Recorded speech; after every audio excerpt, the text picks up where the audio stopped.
I don't know if I can make it because I'm cold, very cold. We're about to enter an ice cave in Svalbard, the farthest north I'll probably ever be in my entire life. Come with me.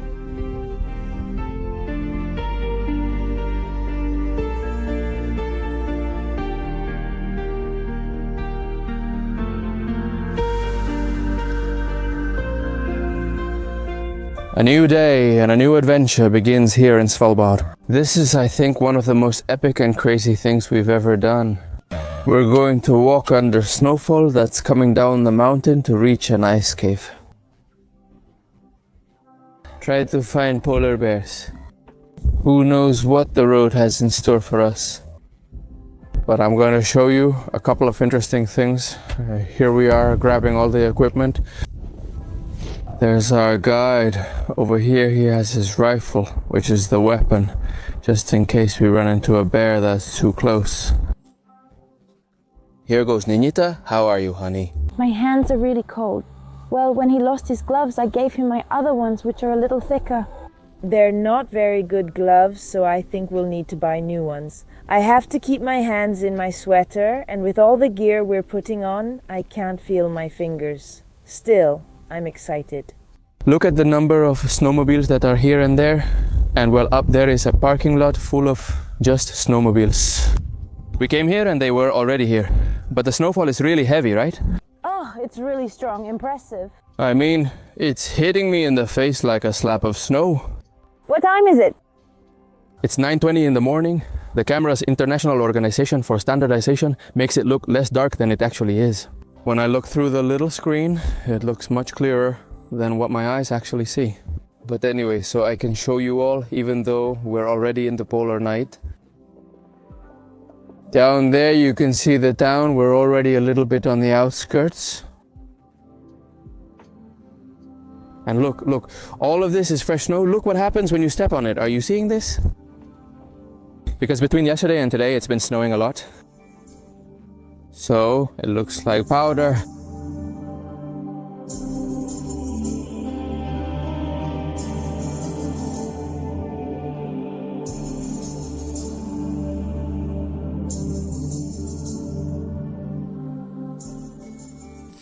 They have polar bears around, so in case we encounter one, please follow my instructions. We'll try to scare it off with noise. If that fails, I have a loud firearm.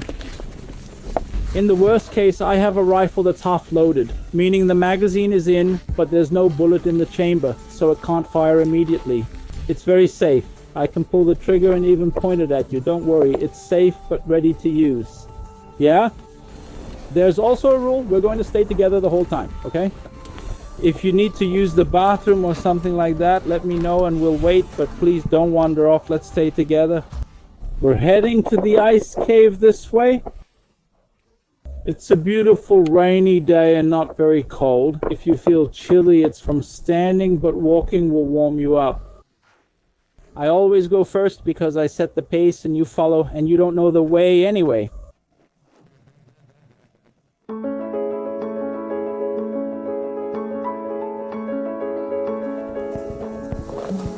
Look at the number of snowmobiles you find around here, and everyone is waiting for there to be a bit more, because they were telling us that they still couldn't go out yet. There wasn't enough snow, lots of rocks, and obviously they would damage the belt, the one they used to move.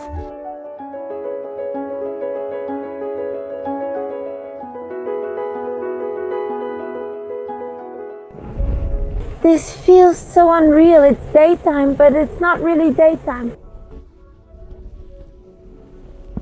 We're walking in the middle of a snowfall. Everything is covered in snow. Wow. I feel like I'm in a Nat Geo documentary. Now, insert David Attenborough's voice. And this is two crazy travelers walking in the middle of the snow, heading into the wind and a storm, surrounded by polar bears. Travelers, we are at the end of the world. If you've seen Svalbard on the map, I invite you to leave. I'll even leave Svalbard on the map here for you. We are practically next to Greenland, but at the very top. After this, there's nothing. Very little has been explored beyond this town. I think it's one of the northernmost places on the entire planet, if not the northernmost. And we also decided to come during the polar nights when there's no daylight. We hope to come back, who knows when, during the polar day, which is 24 hours of daylight. But right now it's more dramatic, everything is more interesting, and here we are taking a walk to an ice cave.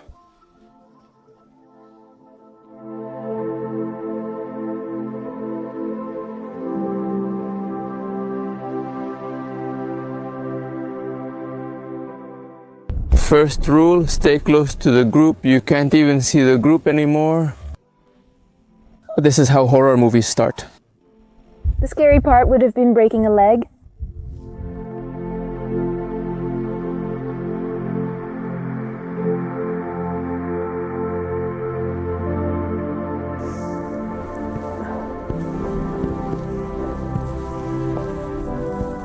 You can see part of Longyearbyen in here. It originally started up here and was built toward the sea. And you can see on the left this black place right there. That's mine number 4, also called the Hell Mine. It operated for just 2 years due to many accidents and was closed. Many people died there due to frequent collapses. On the right, you can see parts of coal mine number 2, also known as the Christmas Mine. So the children believe that Santa Claus lives there, so they go there and leave their wishes. It's pretty cute, I'd say. They put little boxes down there.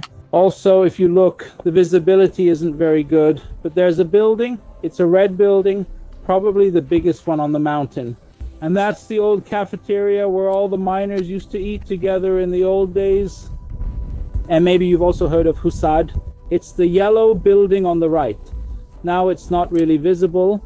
But in the old days, the coal mine headquarters was to the left of coal mine number 4. And the townspeople were, of course, in the town. And if they had a meeting, they couldn't decide whether to have it here or in the town. So they built the Husky, which is a building in the middle, so they had equal opportunity to do it. It's almost like in Australia, when they were deciding between Melbourne and Sydney, they put it in Canberra. I have a strange feeling because my face is pretty frozen. Actually, I feel like it's really hard to walk around here because you can't see the rocks and you have crampons on your feet. So it's like if you get a blister and between the snow and rocks, you get really unstable. But at the same time, I'm sweating inside. I'm really hot and my face is cold, hot on the inside. One hand is frozen, the one I'm holding the camera with, because when I have it like this, it's fine. But when I'm pressing to hold the camera, it's like the cold gets in. And my God. Also, I don't know if it's because of the altitude or because I'm tired, but I'm hyperventilating. And here we go. It's getting darker and visibility is decreasing. And everything gets creepier. How are you, girl? I'm fine, just a little hot. I think I chose the wrong sweater because in theory I should have a heater and I put on like a wool sweater. And terrible. I feel ready to explode. You lie down and melt the snow. Exactly.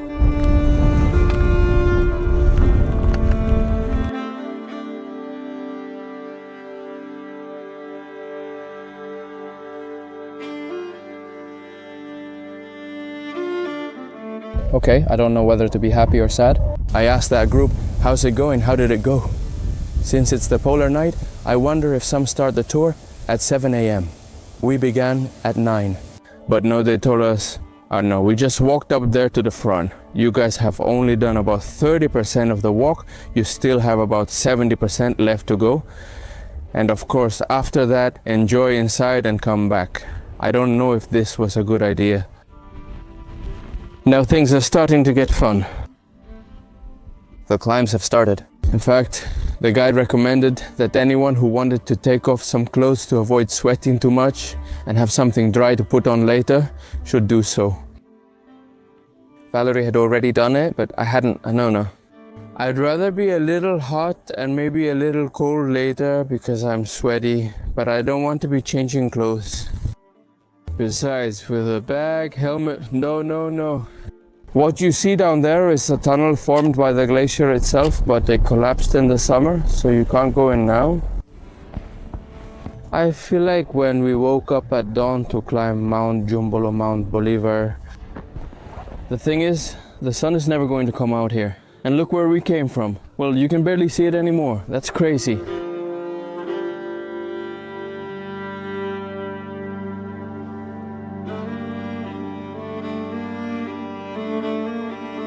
How do you feel? A little tired, pretty sweaty. At these stops, it's cold, but not too much stuff on me to be taking jackets on and off all the time. Actually, I opened this one up a little and now I'm going to zip it up again. Your mustache is frozen. But just a little bit? I wasn't prepared. Me neither. I didn't know it was so tough because yesterday it was really easy. It was a walk on flat ground, but today it's pure fire. Let's keep going.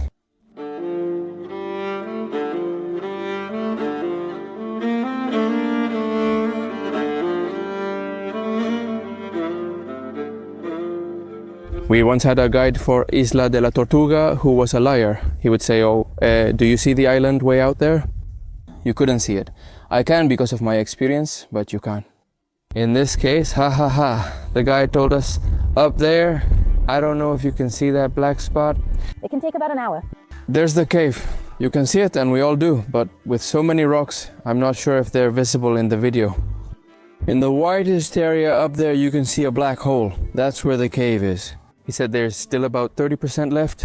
There's a little downhill and then an uphill, kind of steep. But he told us that the worst part is already over.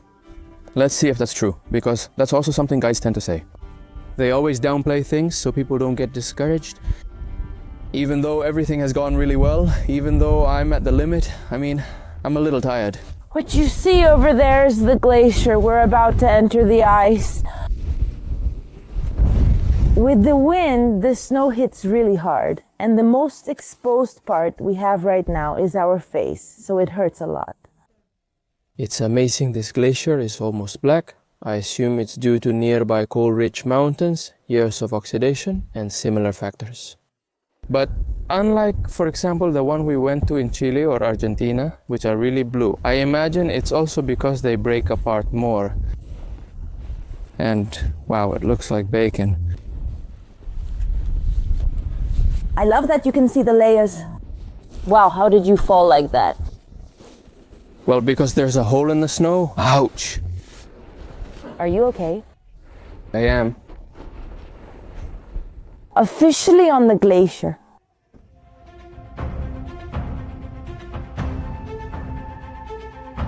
We've reached the cave entrance. They said to leave our bags here since some parts are very narrow. Also tighten our helmets and get ready to go in. If you're as adventurous as us and try these hikes, avoid heavy bags. I brought a giant camera lens, I brought the drone, I brought also a thermos with hot water and meals, which for those who saw yesterday's adventure, you'll know. Honestly, it was extremely heavy. My shoulder really hurt and I lost my footing multiple times. Since there's very fresh snow, because the snow season is just starting here in Svalbard, it's really soft. I mean, look at this, it looks like powder. Your feet sink and you go down. For a moment, I thought I wasn't going to make it, and I said, damn, it can't be that we're all the way here, and I feel so bad, because the idea is also to enjoy the journey, right? Not to be struggling so much. We just left the bag there. I took it off 2 minutes ago and it's already covered in snow. I'm curious what it'll be like when we leave the cave. And we're getting ready. They're giving us a safety briefing. Let's go inside. Wow. We're about to enter an ice cave in Svalbard, the farthest north I'll probably ever be in my life. Come with me.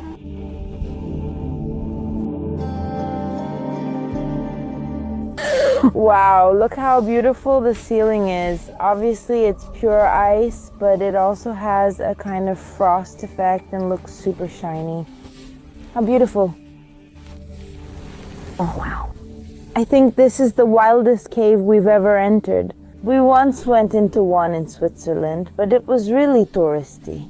You actually got there by cable car, whereas here we had to do a proper hike and it feels much wilder.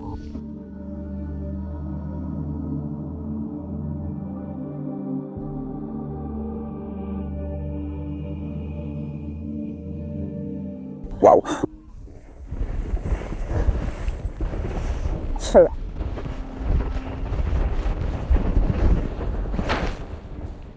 Wow. Look, where are we going? Oh!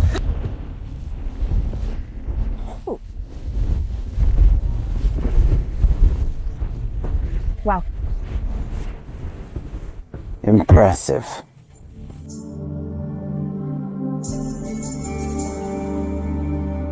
Wow, wow. How incredible. I want to skip the language class. Go ahead then. What? Cool. How are you? Happy? Birthday.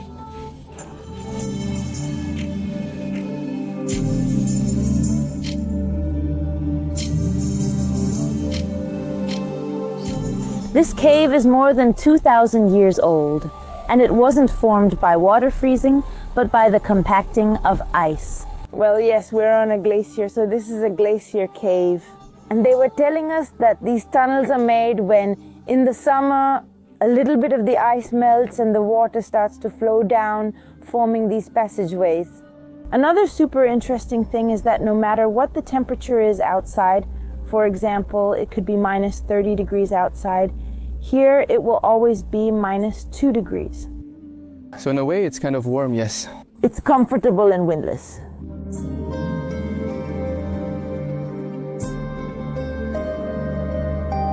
Thank you.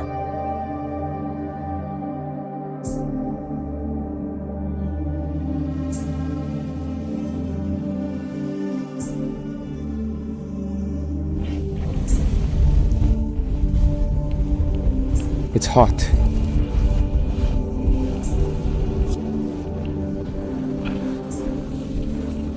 Look at the camera we've been using to record this vlog. The snow is extremely hard, but I hope this warrior can handle it, though I'm not sure. Wait, what? Ah, we're walking on the glacier in Chile. I went to get wet. Let's see, let's go, let's see, let's go, let's see, let's see, let's go, let's see how, let's go, let's see how it is here. Shoes from the equipment. This feels surreal, just look around, it's wild. And even though we're a group of 10 people, everyone keeps their distance there.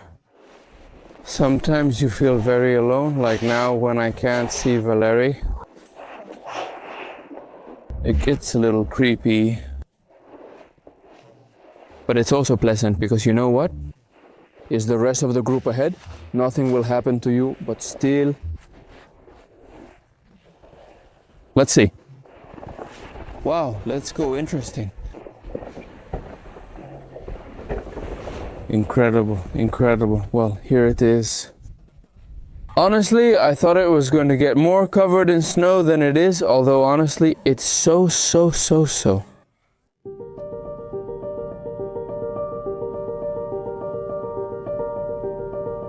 I mean, look at this, up to the knee. Wow. Ah, wow, the wind is really strong, really strong. I already feel like I'm talking with my jaw a bit frozen. We're already going downhill, although we're going to stop at another cave for lunch, so it's not so cold outside. And then yes, we keep going straight to the town. I'm not sure if you can see it at the end, just a bit of the lights.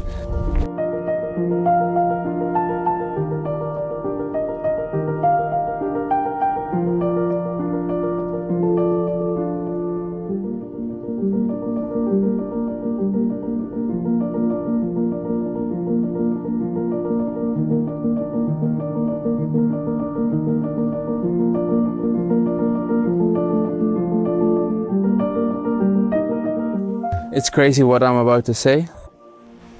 Isn't it great to go into the cave? Warm, no breeze. A little darker, but hey, you can fix it with PAC pack, PAC.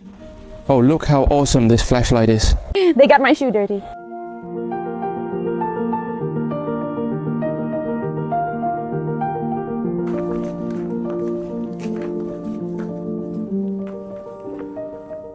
It's time for lunch. Over here we have our food. You simply open here like this. The avocado, we put this away. Here's the other one. We open here, avocado. It's until all the food is covered. Because the line, this little black line appears here, and that's exactly where the food reaches inside. Oh no, yes.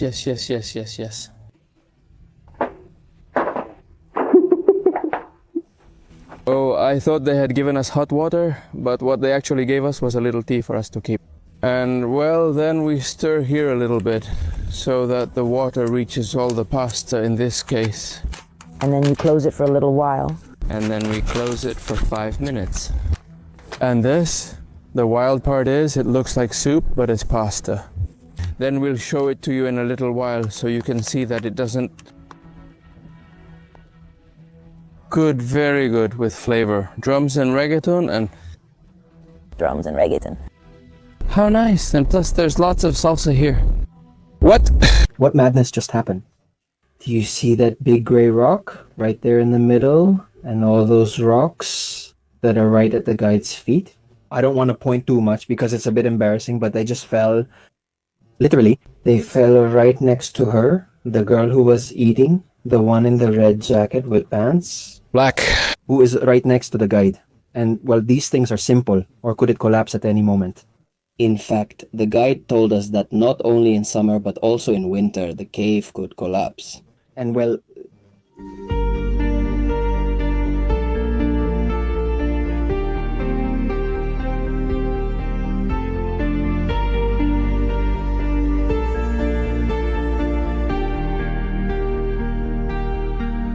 Ready for the way back? Alright, this got tough. Puyibo, because there's a lot of wind, a lot of snow, and it got even darker.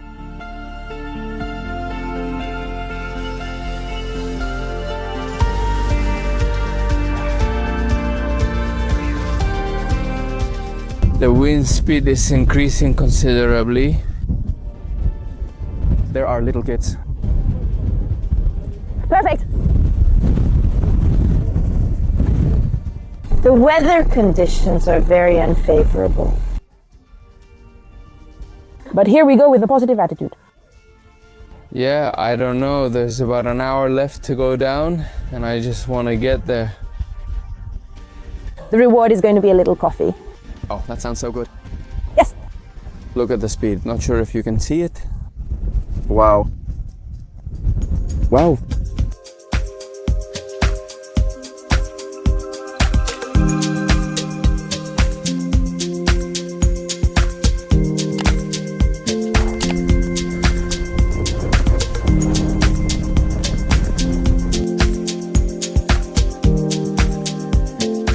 Here, when people don't have work, they still go out to the mountains. They exercise even during this season of the polar night. Otherwise, you almost get depressed. And over there are some little lights and some guys who were talking to us just now, and they left us hanging. Of course, I know they're locals, but I'm not sure if they're mountain guides or just live in Svalbard doing other work. But it's impressive how fast they go down, especially in the middle of these strong winds. Wow, we're coming back from another way. We're going to enter something like a mega cave, which I hope is a tunnel, to go through it and not have to go back. I'm really tired now.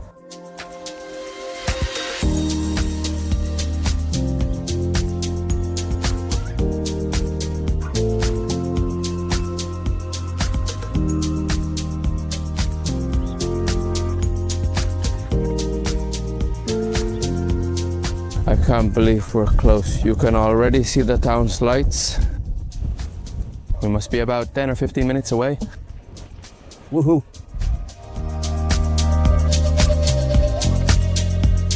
We did it. Woohoo! I mean, I left the hotel without imagining the huge adventure that was waiting for us. I liked it. At times I questioned everything, but I think this is going to be a beautiful memory of Svalbard. We could say that this has been one of the adventures, one of the toughest snow hikes we've ever done in our lives. Especially in the last part, I think we didn't record any really tough moments because we had to stop and cover our faces. But the snow was hitting our faces, especially our eyes, with strong gusts of wind that did more than just chill our skin. What hurt were my eyes. It went straight into my eyes, like little pricks. In fact, he told us that sometimes, the guide, told us that sometimes they have to wear glasses. I mean, you can't do this hike without glasses. And supposedly, according to the forecast, the wind is going to pick up later, so it's going to get worse. Some people are still up there. I don't know how they'll manage, but that's their problem. I'm going to have my coffee and pet some dogs.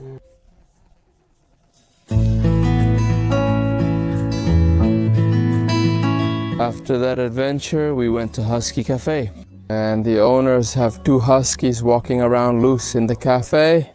And you can pet them if they cross your path. Over here we have some little cakes, some coffee. And look how beautiful and cozy this place is. Over there it's full of souvenirs you can buy to take home as mementos and, well, a ton of books for you to read while you have your coffee. And so travelers, we're going to wrap up our adventures in Svalbard. I'm going to tell you one thing, and just one. If you haven't seen the video where we go swimming with orcas, go watch it right now. Yes, because it's amazing. And I'm going to tell you something else. Those who know me, those who follow the channel, know my intentions to visit every country in the world. When they ask, which country wouldn't you return to? I usually say that I wouldn't go back to almost any of them. And it's not because I didn't like them, I might have loved them, but I want to keep discovering new countries. New ones. Wow. How crazy what's happening is. Well, I'll tell you that I would come back to Svalbard, even without having finished seeing the rest of the world, because it seems to me like such a remote place, so full of adventure. Worthy of honoring the name of our channel. And you, girl? Yes, I would come back too. Wow, but just look at how intense the weather is. Wow.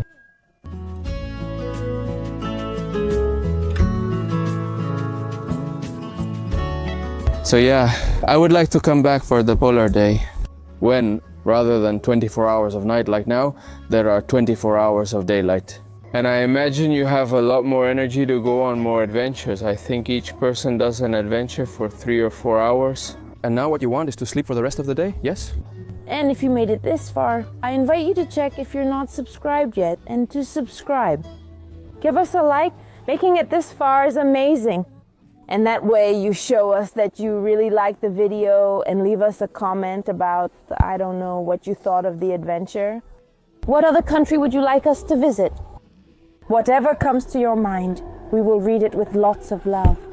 We did this trip with Snowfox Travel and it cost us $125. I know I always owe you the prices, but I just remembered that I hadn't mentioned it throughout the whole video. So now you know. Budget quite a bit of money if you're coming to this part of Norway. Everything costs at least $100, $120 or $150. Even the souvenirs cost more than $10, yes. But anyway, now we're leaving and we'll see you in a few days with a new video.